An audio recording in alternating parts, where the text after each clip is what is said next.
Olá pessoal, professor James Barbosa, pré-ENEM Legal, com a aula de hoje, trabalhando com função polinomial do segundo grau.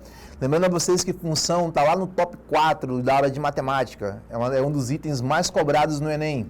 Professor, de fato eu vou trabalhar essa questão e como é que eu consigo abordar essa questão no ENEM? Você precisa entender um pouco sobre as leis, né, de formação, entender como é que são a questão dos coeficientes A, B e C. Professor, mas é importante isso no ENEM? Extremamente importante.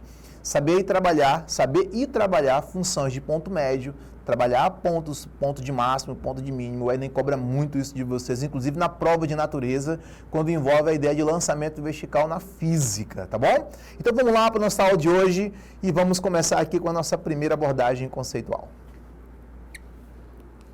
Nós temos aqui, ó, como eu falei agora há pouco, né? Nós temos o top 5 de matemática, o nosso olhar aqui é sobre a ideia da função, e essa função ela cabe toda a relação que envolve a ideia de função de primeiro e de segundo grau. Não deixe de assistir os vídeos anteriores, né, para você acompanhar a parte de função polinomial do primeiro grau também. Olha só, os conceitos iniciais de função de segundo grau, que o ENEM vai estar cobrando para vocês, ela está ligada à ideia da lei de formação, porque é uma função quadrática chamada de função polinomial, e é representada por essa expressão que a gente chama de lei de formação. Essa lei de formação ela atribui coeficientes A, B e C, que são números reais. Lembrando a vocês, estudante, que a ideia da condição de existência que vai estar presente nessa função, você precisa ficar atento aqui, ó, onde o A vai ser diferente de zero. Por que, professor, o A tem que ser diferente de zero? Você tem uma relação seguinte: como se trata de uma função polinomial de segundo grau, onde eu tenho AX, BX, né, AX quadrado mais BX mais C, o B e o C podem sim ser números nulos, mas o A não pode. Por quê, professor? Se eu tornar o A nulo, eu caio para uma função, ou volto a uma função polinomial do primeiro grau. Então é um cuidado que você precisa ter em relação à parte conceitual, tá bom? Vamos lá comigo. Eu tenho aqui um exemplo número 1, para você relembrar, estudante, de uma função completa do segundo grau, onde o valor de A, segundo a formação aqui, ó, se você olhar direitinho, o A é o valor que multiplica x ao quadrado, então o A vale 2, o B é o valor que multiplica x, então vale 3, se você olhar para a função, e o termo independente, que é o C, vale 3. Essa função é um conjunto que vai dos reais aos reais, tá bom? Então você consegue definir a lei de formação através de uma definição de domínio e contradomínio, tá bom? Ou seja, o domínio todos reais e o nosso contradomínio todos reais, tá bom? Lembrando que eu estou tratando aqui de uma função polinomial do segundo grau, ou seja, uma função de grau 2. Vamos lá? Eu tenho ainda a ideia gráfica, né, que a gente vai abordar bastante, porque o ENEM vai te cobrar bastante esse tipo de abordagem. Porém, a gente vai começar a abordar um ponto que é extremamente importante, estudante, para você notar. Você está com o seu caderninho, note aí. Você vai olhar aqui para a parte da função, ó, e definir função quadrática com 3 abordagens diferentes em relação ao discriminante delta, tá bom? Dá uma olhadinha aqui, ó. Primeiro, para delta maior que zero, ele vai admitir que em relação ao gráfico, se você olhar logo abaixo aqui, ó, ele vai topar num x'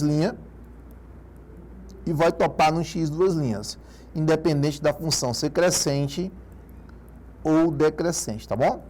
Olha aí. Ela vai tocar 2 vezes, que é chamada de zero da função. Lembrando a vocês, por se tratar de uma função polinomial do primeiro e do segundo grau, a gente vai ter o quê? No máximo 2 raízes reais e distintas, tá bom? Reais iguais e não reais, mas ela vai topar no máximo em 2 vezes, ou seja, eu posso ter na minha função, no cálculo, na hora de encontrar a raiz dessa função, eu posso ter até 2 soluções, tá bom? Professor, pode ter uma? Pode, quando delta for igual a zero, eu vou já mostrar. Professor, e quando o x não pertence aos reais? Quando não pertence aos reais, você continua tendo a ideia da parábola, porém ele não toca no eixo das abscissas. Vem comigo. Eu tenho aqui o segundo ponto, que é quando o delta é negativo. Nesse ponto, ó, o gráfico não toca. É como se eu olhasse para esse gráfico abaixo aqui, ó, e ele fizesse esse movimento, tá vendo? Ó? Ou esse movimento aqui, ó. Ou esse movimento. O gráfico não toca o nosso eixo x, tá bom? E nesse caso, o delta é negativo. E por último, e não menos importante, é quando o delta é igual a zero. Aí eu vou admitir apenas uma única solução. Eu trouxe um quadro resumo para vocês, tá bom? Para a gente dar uma olhadinha direitinho nesses conceitos. De delta maior, delta igual e delta menor. Delta maior, positivo, valores positivos. Delta é igual? Delta é exatamente igual a zero. E quando o delta é negativo, que ele vai admitir valores negativos. Ou seja, x não pertence aos números reais. Grava isso, nota isso, que é uma dica boa para você que vai prestar Enem. Olha só. Em resumo, a gente tem o seguinte. Nós temos uma função de segundo grau completa, e como eu já afirmei agora há pouco, se eu disser que o valor de A vale zero, eu estou admitindo que ele deixa de ser uma função do segundo grau e passa a ser uma função polinomial do primeiro grau. Por isso a importância de você trabalhar com funções completas e incompletas, tá? A primeira, por se tratar de uma função do segundo grau, vocês vão perceber claramente que ela está com grau 2, tá vendo? Ó? Nesse caso aqui, ó, o x está elevado a 1, ele passa a ser grau 1. Então você tem a diferença entre uma função do segundo grau e uma função do primeiro grau, tá bom? Isso para delta. Pessoal, o C pode ser zero? Pode ser zero, ele pode sumir. O B pode ser zero? Pode ser zero, ele pode sumir. Quem não pode ser zero, o valor de A, senão ele deixa de ser uma função do segundo grau. Tá bom? Vamos a mais exemplos aqui, ó. Professor, como é que eu consigo identificar? Dá uma olhadinha nessa aqui, ó. Essa aqui é completa. No exemplo, logo abaixo, eu vou ter uma função aqui, ó, do segundo grau incompleta, tá vendo? Ó? Acabei de falar. Quando o B for zero e o C for zero, o A tem que existir como número real, tá bom? Real diferente de zero. Essa aqui também é uma função polinomial de segundo grau incompleta. Neste caso, o C é igual a zero. Ok? Mais exemplos aqui para a gente entender. Eu tenho de novo, ó, ela é uma função que admite solução? Sim, professor. Porém, neste caso, o B é igual a zero. Tá bom? Lembrando sempre da lei de formação, que é aquele carinha lá, ó. F de x igual a x ao quadrado mais bx mais c, tá vendo? Sempre de olho nessa função polinomial do segundo grau. Bem, professor, como é que eu resolvo uma equação incompleta? Você pode, estudante, estar usando a fórmula de Bhaskara, tá? Para resolver, e também utilizando a ideia de funções incompletas, né? Por exemplo, você pode usar a ideia de isolar o valor de x. Vamos lá? Vamos na resolução? Eu tenho aqui, por exemplo, ó, 4x ao quadrado menos 16, que é igual a zero. Vou isolar o valor de x, ó, passando esse nosso 4, passando esse nosso 16 aqui que está negativo para o outro lado positivo. Então, vou obter, ó, 16. Eu tenho uma coisinha que eu posso utilizar aqui. Ou eu passo o 4 dividindo pelo 16, que é uma opção de cálculo, né? Ou simplesmente divido todo mundo por 4, que é um fator comum, né? No primeiro membro e do segundo. É uma opção sua, tá, estudante? Se você achar mais fácil isso, você pode pegar. Professor, qual é a dica? Pega sempre o número que está aqui, porque eu preciso isolar o valor de x, e esse número você repete no denominador do primeiro membro e no denominador do segundo. Cancela todo mundo, vai sobrar x ao quadrado, 16 dividido por 4 dá 4. É uma opção. Ah, professor, eu não gosto de fazer assim, professor, eu gosto do método convencional. Então, vamos lá para o método convencional, que você está acostumado a fazer na escola com o seu professor.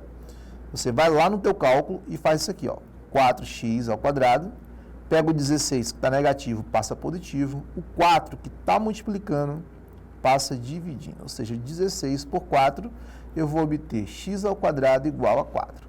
Como eu estou dentro de uma equação polinomial, ou uma função quadrática aqui, né, eu vou usar a ideia do módulo, ou seja, x é igual a mais ou menos raiz quadrada de 4, o que implica dizer que a solução para x vai ser mais ou menos 2. Ou seja, eu tenho duas soluções aqui presentes, tá bom?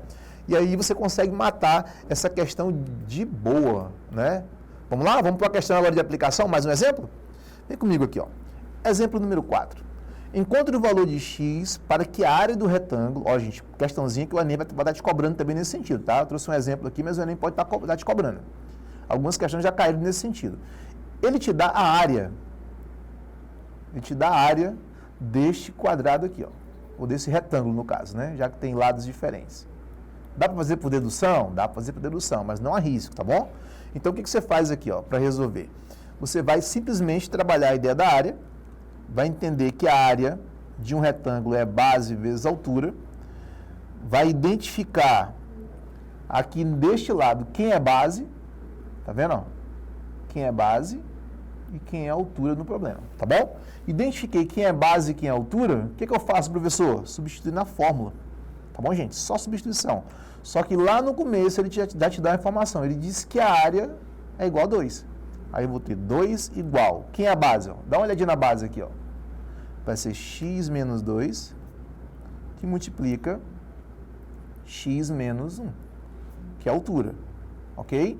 Professor, o que isso fez, professor? Eu substituí a área por 2 unidades quadradas, né, que já existia, substituí a base por x menos 2, substituí a altura por x menos 1, e tudo isso aqui foi colocado lá na fórmula, tá bom, gente?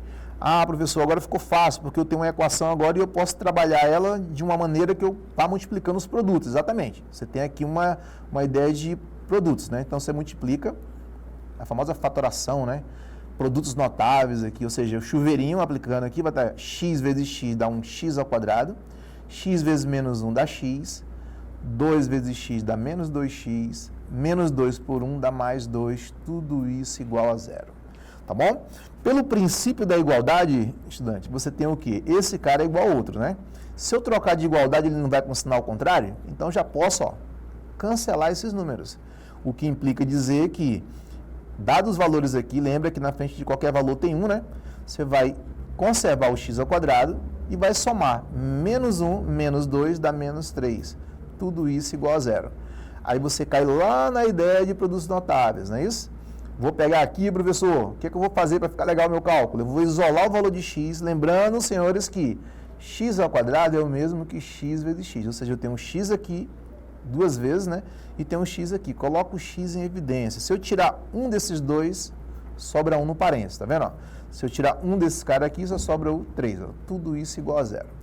Se você lembrar de novo que a ideia das funções polinomiais de f de x e g de x é igual a zero, ou seja, f de x é igual a zero e g de x é igual a zero, você pode simplesmente igualar esses valores, tá? Como assim, professor? Eu vou igualar o valor assim, ó.